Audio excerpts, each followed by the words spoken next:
रेवत राम डांगा से क्यों नाराज हैं भारतीय जनता पार्टी के प्रदेश अध्यक्ष? क्या माफ़ी मिलने की कोई उम्मीद है या सारी उम्मीदें रेवत राम डांगा की इस भारतीय जनता पार्टी प्रदेश मुख्यालय तक आते आते टूट चुकी हैं?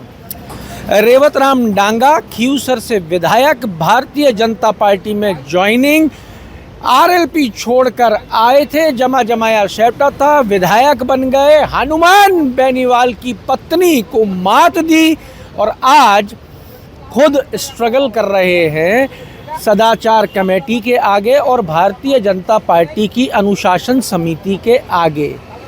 उम्मीद लगाए बैठे हैं कि माफ़ी मिल जाए, पर प्रदेश अध्यक्ष मदन राठौड़ का जो रुख है वो काफ़ी सख्त नज़र आ रहा है। प्रदेश अध्यक्ष माफ़ी देने के मूड में नज़र नहीं आ रहे हैं।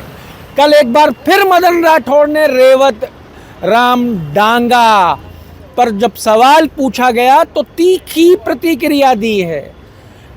ये तक कह दिया कि जय कृष्ण पटेल बागीडोरा विधायक जो करोड़ों रुपए की रिश्वत लेते हुए पकड़े गए, उन्हीं की तरह विधायकी जानी चाहिए उनकी भी।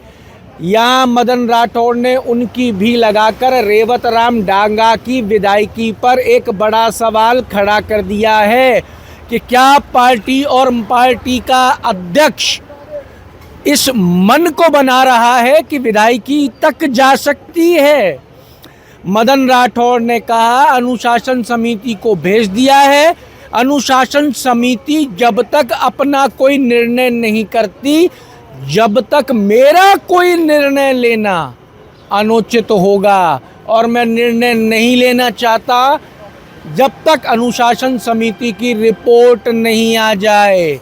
अनुशासन समिति अपना काम कर रही है, किस तरीके से कर रही है वो पता लग जाएगा, क्योंकि जवाब मांगा गया, रेवत राम डांगा ने जवाब दे दिया, जवाब से असंतुष्ट हुए, अनुशासन समिति के पास चला गया। अब अनुशासन समिति किसका इंतजार कर रही है ये बड़ा रोचक है।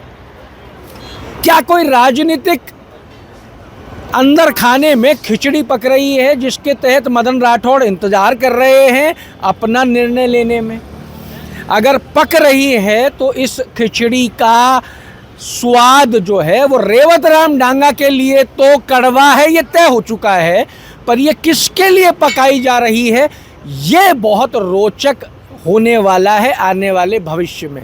अभी कुछ भी कहना जो है वो बहुत जल्दबाजी हो जाएगी, पर मदन राठौड़ ने ये मान लिया कि संस्कार जो हैं पार्टी के संस्कार वो एक दिन में नहीं आते, धीरे धीरे आते हैं। आदमी साथ रहता है, संस्कार सीखता है, संस्कार एक दिन में नहीं आ सकते।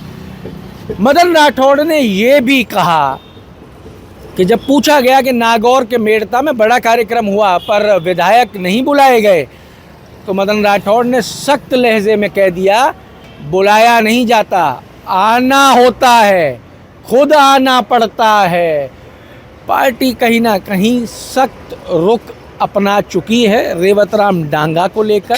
सरकार ने दूरी बना ली है विधायक से और अब पार्टी और सरकार मिलके ये तय करने में लगे हैं कि आगे के समय में रणनीति क्या होनी चाहिए। इसमें दो पहलू मुझे नज़र आ रहे हैं। एक है अंता का चुनाव। अंता में जो उपचुनाव हुआ था पार्टी को वहाँ हार देखनी पड़ी। अगर यहाँ पे उपचुनाव की स्थिति बनती है तो क्या हनुमान बेनीवाल को सेट किया जा सकेगा? क्या हनुमान बेनीवाल ठंडा पड़ सकेगा? और अगर हनुमान ठंडा नहीं पड़ता है तो खींवसर की सीट भी निरंतर दूसरी जैसी सीट हो सकती है जो पार्टी के हाथ से सरक जाए।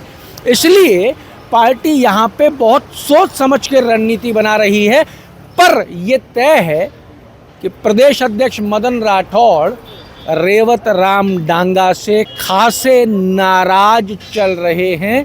नाराजगी अच्छे स्तर की है और अनुशासन समिति जल्द कोई बड़ा फैसला दे सकती है। ज्योति मिर्धा का एक बयान आया है जिसमें उन्होंने कहा है कि हम ज़ीरो टॉलरेंस पे काम करने वाली सरकार हैं और पार्टी इस ज़ीरो टॉलरेंस को साबित करने के लिए बहुत जल्द बड़ा कदम उठा सकती है। तो ये कुछ चीज़ें हैं जो चल रही हैं जो रेवत राम डांगा के इस वक्त फेवर में नहीं है। मदन राठौड़ ने क्या कहा ये भी आप सुन लीजिए। देखिए, मैं तो उनको भी बहुत बुरा मानता हूँ कि जयकृष्ण पाटीदार जो बागीडोरा से विधायक थे और जिन्होंने प्रश्न लगाए किसी को प्रभावित करने के लिए और प्रश्न से हटने के लिए पैसे मांगे और करोड़ों रुपए मांगे, उनकी भी सदस्यता समाप्त होनी चाहिए थी। और मैं तो ये, हालांकि नाटक था एक, ये कोई MOU वगैरह कुछ भी नहीं होने वाला था, एक नाटक था, लेकिन उस नाटक में भी स्वीकारोक्ति को मैं ठीक नहीं मानता, इसलिए मैंने उसको अनुशासन समिति में भेज दिया। पार्टी पीछे हट रही है रेवत राम डांगा से, क्योंकि नागौर के मेड़ता सिटी कार्यक्रम में भी बुलाया नहीं गया, आपके विधायक हैं वो सिटी। देखिए, बुलाया नहीं जाता है, आया जाता है।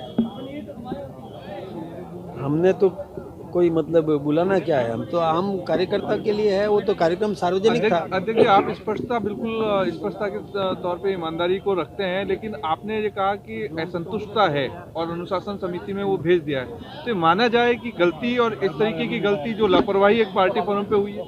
मैं एक बात बताऊं, अनुशासन समिति निर्णय करेगी, जो विचाराधीन है समिति के सामने, उस पर मुझे कोई अभी निर्णय नहीं देना है।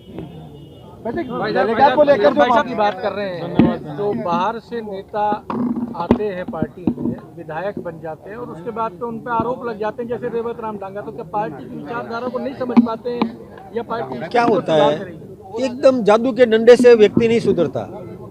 व्यक्ति सुधरेगा संस्कारों से, नियमित साथ रहने से। नियमित साथ में रहेगा तो धीरे धीरे संस्कार प्राप्त करेगा, और संस्कार प्राप्त करना कोई एकदम नहीं होता, धीरे धीरे होता है, साथ रहने से ही होता है। आपके राज्य की खबरें, आपके शहर की खबरें सबसे पहले जानने के लिए देखते रहें अमर उजाला। चैनल को सब्सक्राइब जरूर कर लें और पाएं हर अपडेट।